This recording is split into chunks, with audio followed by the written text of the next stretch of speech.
Spring 1943. The Battle of the Atlantic raged in full force. The North Atlantic was a cold, gray battlefield where supply lines decided the fate of nations. In the center of this vast ocean lay a stretch of water sailors called the Black Pit. It was a place of dread. No land-based aircraft could reach it. Merchant ships entering this zone sailed with no eyes in the sky and no protection from above. Here, in this void, German submarines waited. The U-boats were the spearhead of Germany's strategy to strangle Britain. Admiral Karl Dönitz commanded a fleet of these submarines. His plan was simple and brutal. Sink the merchant ships carrying food, weapons, fuel, and raw materials from North America to Britain. Without these lifelines, Britain would falter. Factories would halt production. Soldiers at the front would go without ammunition. Civilians would face starvation. The Germans hunted in groups called wolf packs. A single U-boat would shadow a convoy, sending radio signals to call in others. At night, under cover of darkness, they attacked together. Torpedoes slammed into ships. Fires lit up the black sky. Panic spread across the decks as men scrambled to lifeboats or jumped into icy water.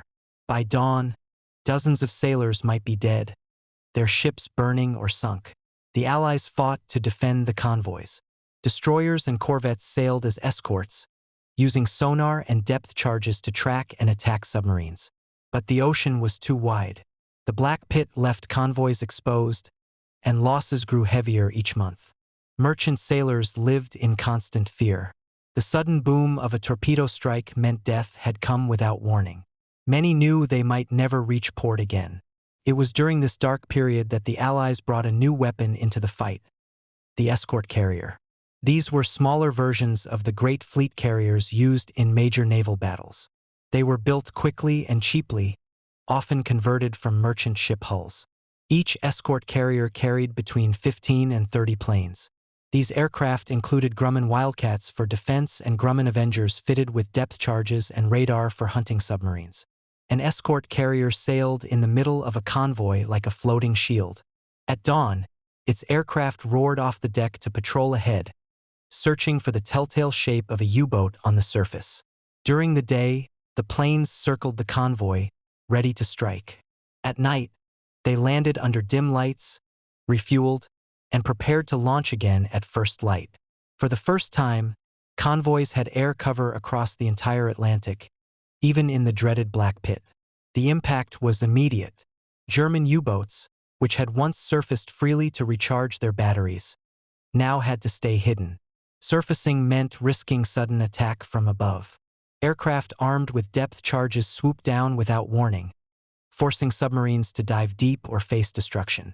The very tactics that had given the U-boats their strength now became a weakness. The Allies also improved their ability to track the enemy. German wolfpack tactics depended on radio communication. When a U-boat spotted a convoy, it sent a message to nearby submarines and to Dönitz's headquarters. Allied operators intercepted these signals using high-frequency direction finding, known as HFDUF. This gave convoy commanders a precise location. Aircraft and destroyers moved quickly to that point, turning what could have been an ambush into a counterattack.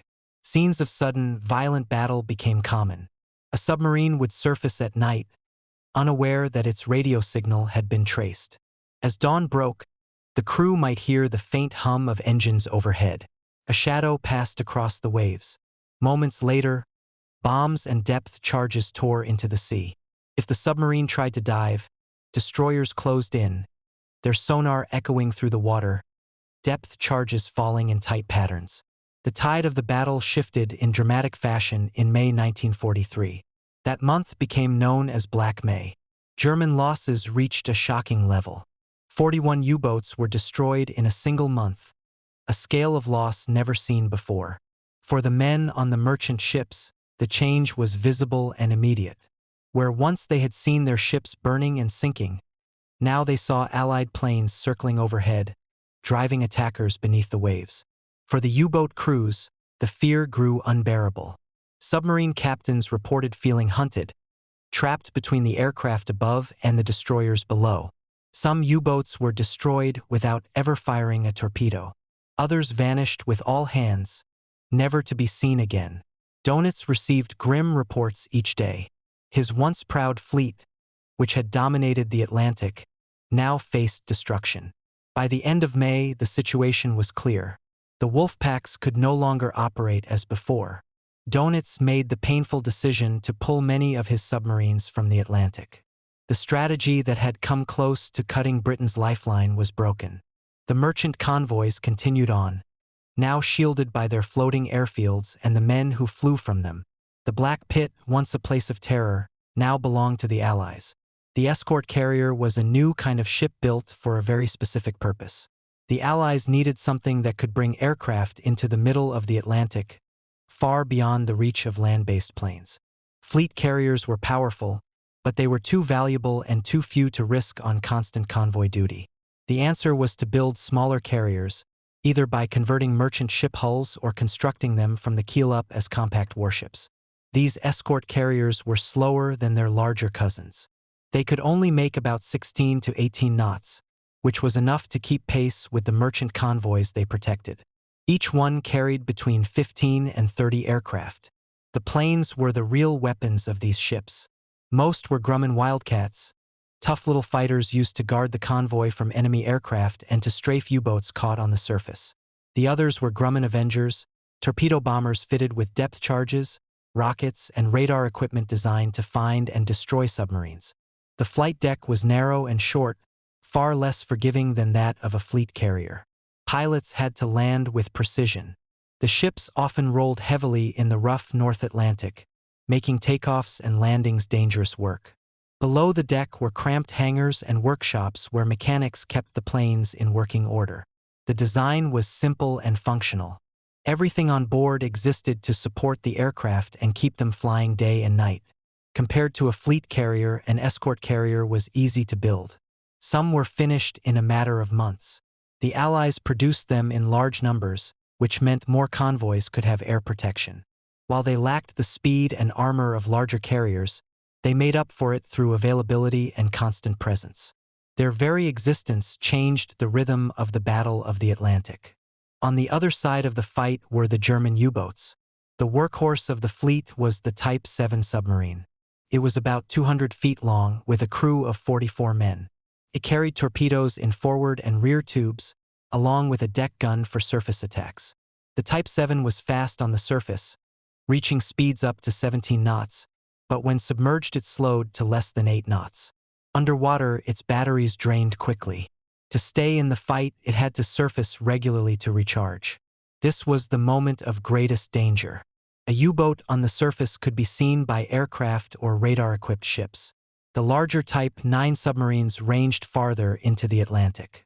They were used for long patrols near the American coast or deep in the Black Pit. Both types relied on stealth and surprise. The Wolfpack strategy depended on coordination. When a single U-boat spotted a convoy, it sent a radio signal to nearby boats. Together, they moved in for a massed attack. These communications were vital, but they also left a trace for the Allies to follow. At first, the U-boats held the advantage. Aircraft could not reach far enough into the ocean to cover the convoys, and the submarines attacked freely at night. But the arrival of the escort carriers turned the tide. These carriers brought radar-equipped aircraft directly into the battle. A plane flying at dawn or dusk could sweep the sea with radar and spot a submarine's conning tower or even a periscope. Once spotted, the aircraft dropped flares to mark the location and attacked with depth charges or rockets. The depth charge was a simple but deadly weapon. Set to explode at a specific depth, it created a massive shockwave underwater. A well-placed pattern of charges could crush a submarine's hull or damage it so badly it was forced to surface, where it was an easy target for guns and bombs. The Avengers carried several depth charges and could attack in coordination with destroyers and corvettes sailing nearby. The escort carriers did not work alone. They operated alongside groups of destroyer escorts, small, fast ships built to hunt submarines. These ships used sonar to track U-boats once they dove. The process was systematic. Aircraft forced a submarine to dive, and sonar operators took over, guiding the destroyers into attack position. Together, the air and sea forces closed in until the submarine had no escape. The Allies also developed a new tool called high-frequency direction finding, known by the nickname Huffduff. Whenever a U-boat sent a radio message, Huffduff stations on ships and land detected it and pinpointed its source. Convoys could then adjust their course to avoid ambush, or they could send their escort carriers and destroyers directly to the area. This broke the Wolfpack tactic. German commanders were often unaware that their signals were being traced, and their boats were sailing straight into traps. The combination of these innovations created a layered defense. Aircraft from the escort carrier scanned the surface. Radar searched through fog and darkness. Huffduff intercepted the U-boat's own communications. Destroyers tracked them underwater with sonar. Step by step, the Allies closed the gaps in their defense.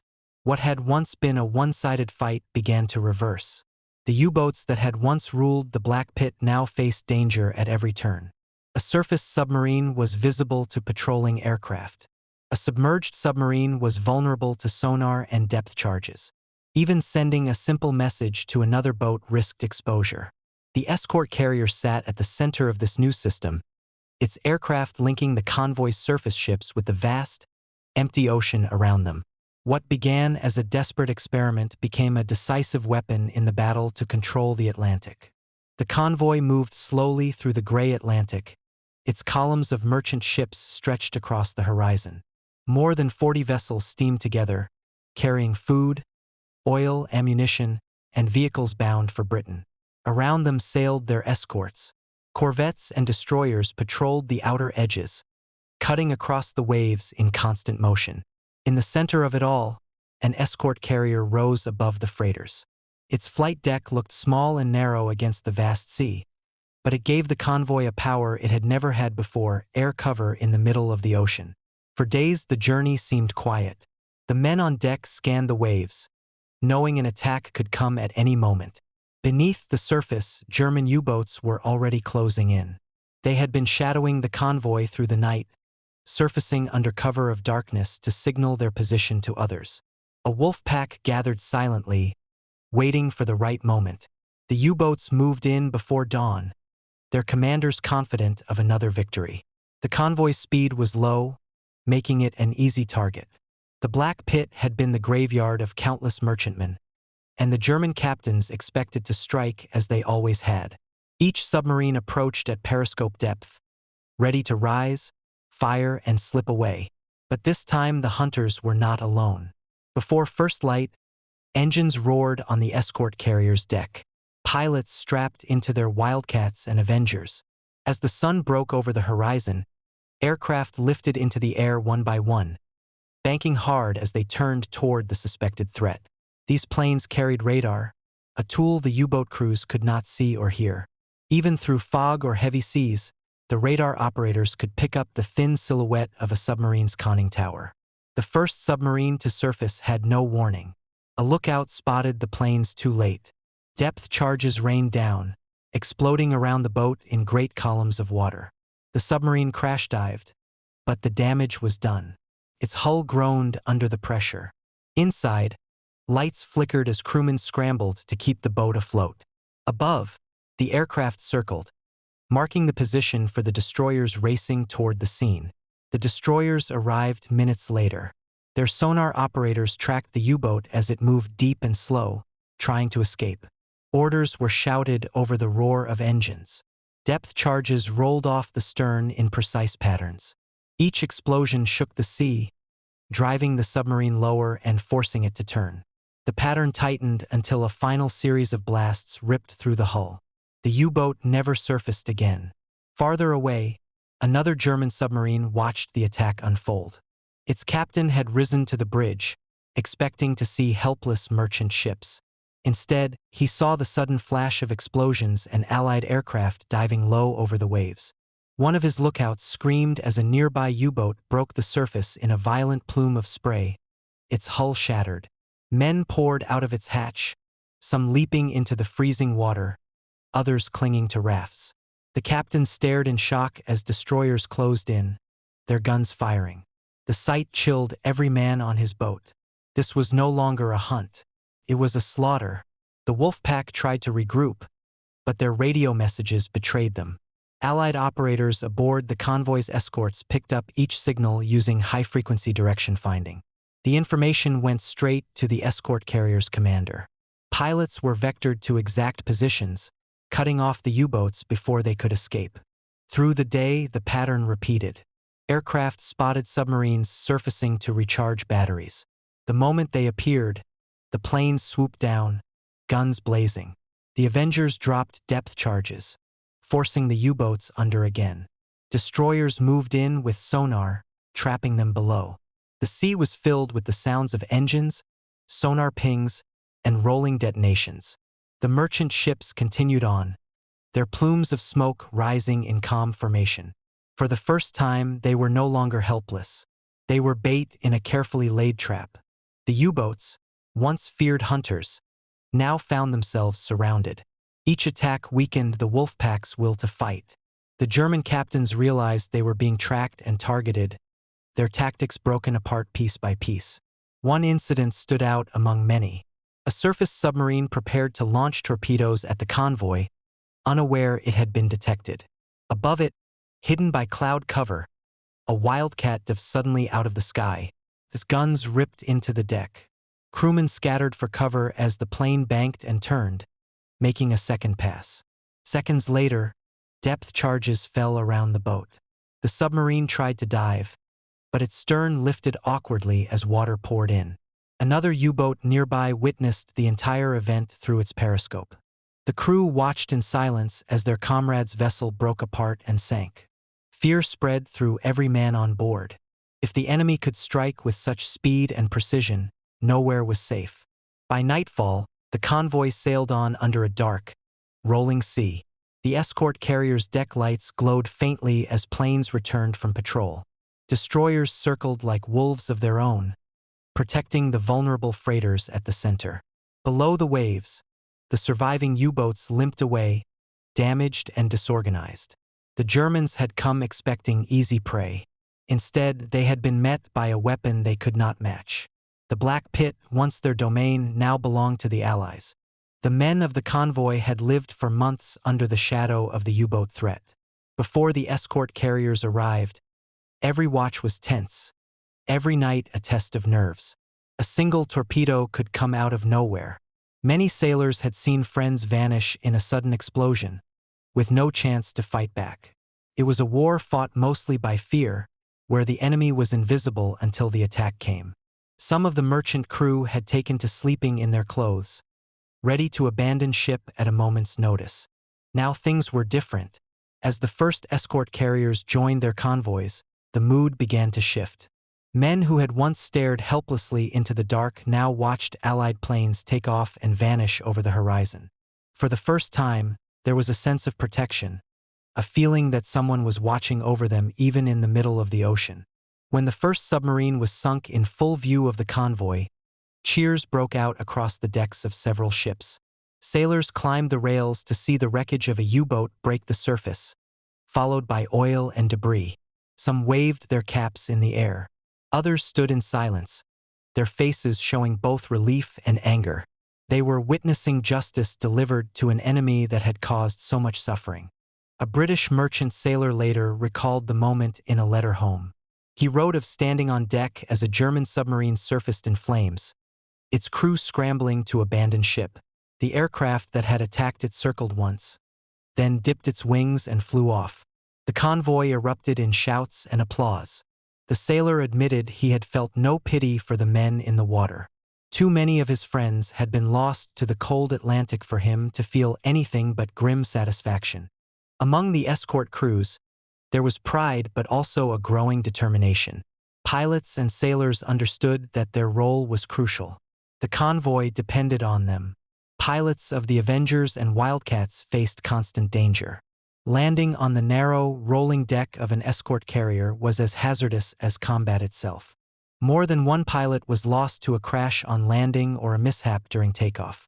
Even so, the pilots pushed themselves hard, flying long patrols over empty seas, eyes scanning for the faint sign of a periscope or a wake on the surface. One American pilot later described the moment he realized the tide was turning. At first, he said, it felt like hunting ghosts. The radar would give a faint signal, the ocean empty to the naked eye. Then, as dawn broke, the dark shape of a submarine would appear, caught on the surface and vulnerable. He remembered the rush of the dive, the release of the depth charges, and the sudden plume of water and smoke as the bombs struck. When the submarine failed to resurface, there was a strange quiet that followed. He admitted to feeling a mix of triumph and unease. These were men he had just killed, men who had been trying to do to his convoy what he had done to them. It was war, but it was personal. On the German side, the change was devastating. The U-boat crews had once felt like masters of the Atlantic. They had prowled the seas with confidence, surfacing at night to strike and then slipping away. Now they found themselves under constant attack. Aircraft hunted them relentlessly, even in the middle of what had once been safe waters.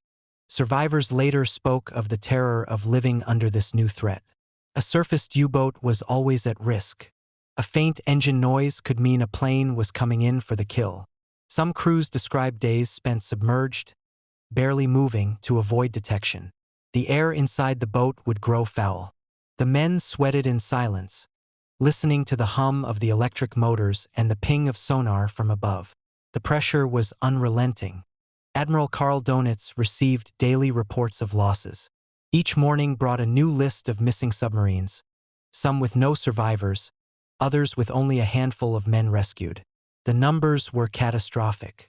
Donitz, who had once commanded the U-boat arm with confidence, now faced a disaster he could not explain to his men or his superiors. He knew that his crews were some of the most skilled and dedicated in the German Navy, yet they were being destroyed at a pace no replacement program could match. Among the submarine captains, there was growing despair. They began to speak of feeling hunted like animals. Every move seemed to be anticipated, every tactic countered. One commander later wrote that it felt as if the enemy could see through the ocean itself. He described a moment when his boat surfaced to recharge batteries, only to be attacked within minutes by an aircraft that seemed to appear out of nowhere. He managed to dive again, but depth charges followed, each one shaking the hull until rivets popped and lights shattered. When they finally escaped, the crew was silent, their faces pale and drawn. In one convoy action, a German submarine captain surfaced near dawn, believing he had a clear shot at a group of merchant ships. As he prepared to fire, a burst of machine gun fire raked the deck. An Allied fighter screamed past at low altitude, its guns blazing. The captain's men tried to return fire, but the aircraft came around again, dropping depth charges that exploded so close the submarine lifted out of the water. From another U-boat nearby, a lookout watched in horror as the first boat rolled over and sank. The sight broke the morale of his crew. They now understood that what had once been their hunting ground was no longer safe. Back on the Allied convoy, a British convoy commander stood on the bridge of his ship, watching the battle unfold. He had been in the Atlantic since the early years of the war. He had seen convoys torn apart, men lost, and ships burned to the waterline. Now, as aircraft circled overhead and destroyers swept the area with precision, he felt something he had not felt in years: control. He turned to his officers and said quietly, "We are no longer running, they are." That moment stayed with him. For so long, the convoy had been the target, moving defensively, always reacting. Now, for the first time, they were dictating the battle. The relief among his men was visible. When word came that several U-boats had been destroyed, cheers went up across the escort ships. The sailors knew what it meant. They were no longer victims of the wolf packs. They were part of a force that could strike back. The human cost was still heavy. Lives were lost on both sides. But the shift in morale was clear. For the Allies, hope replaced despair. For the Germans, fear replaced confidence. The vast, cold ocean that had once seemed endless now felt like a trap closing around them.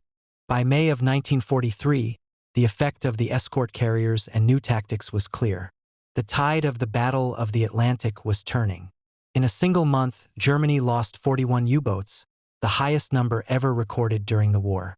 These were not just machines lost to the sea. Each boat carried a crew of 40 to 50 men. Entire units vanished without a trace. For a force that relied on a steady flow of new submarines and trained crews, the loss was devastating. Before this, the wolf packs had roamed the ocean with a sense of invincibility. Convoys had been easy prey. Attacks were planned and executed with precision, often leaving merchant ships burning in the dark while survivors clung to rafts, watching their vessels disappear beneath the waves. In earlier months, German submarines had sunk ships at a faster rate than the Allies could build them. It was a race Britain seemed close to losing. Now the numbers told a different story. Convoy losses dropped sharply. Ships that once sailed in fear reached port with their cargo intact.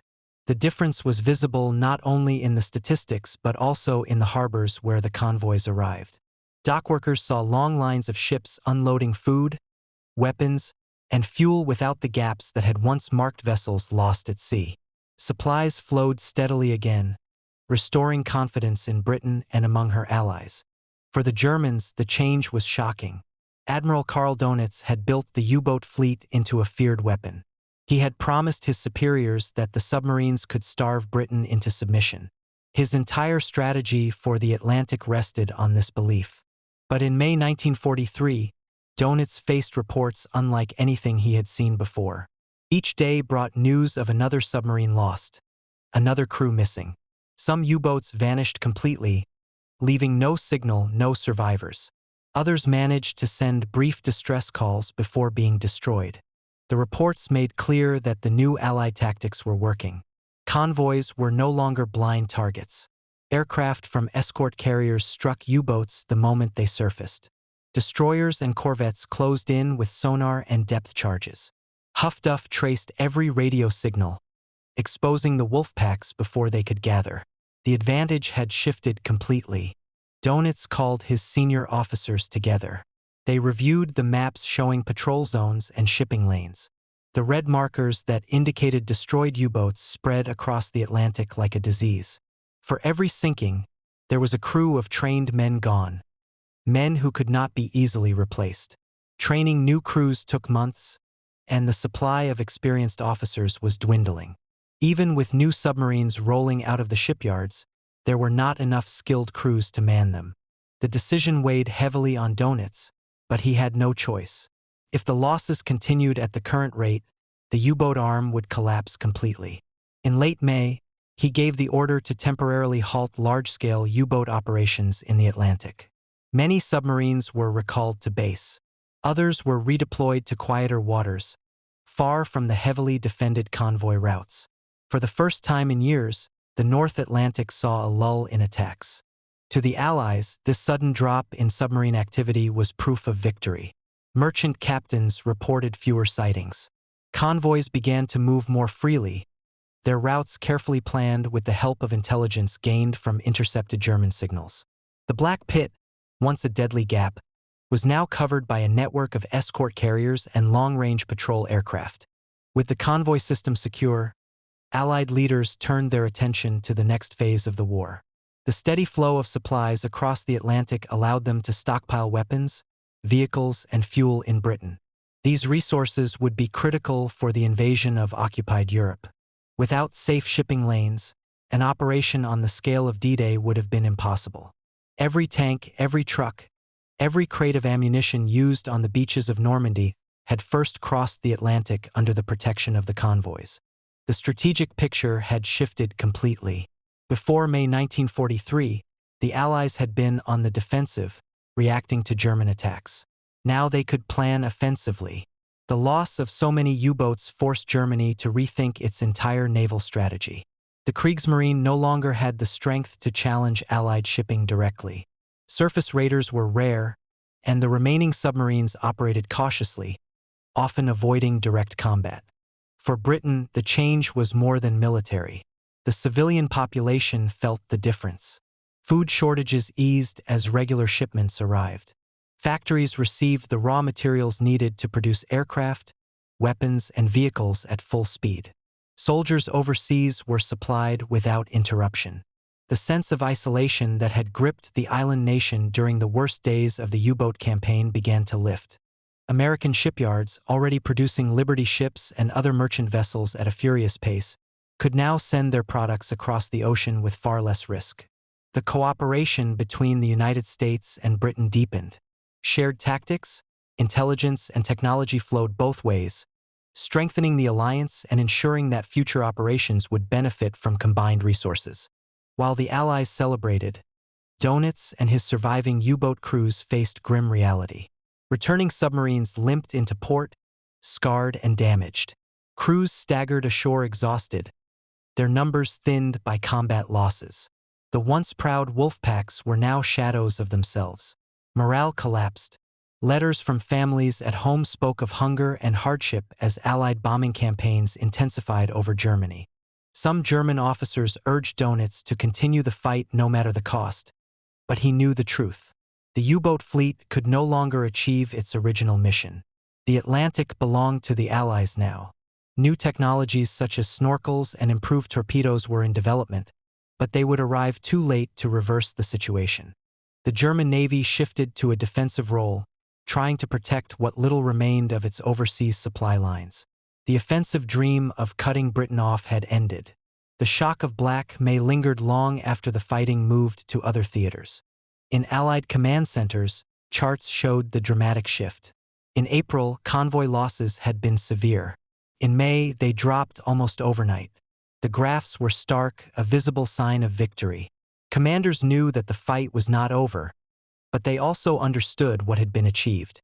The ocean that had once been a graveyard for Allied shipping was now a highway for invasion forces. As summer approached, the focus shifted toward planning Operation Overlord, the invasion of France. Troops poured into Britain by the hundreds of thousands. Equipment was stockpiled in vast depots. The knowledge that these supplies could reach their destination without devastating losses gave planners the confidence to move forward. The victory in the Atlantic had set the stage for everything that followed.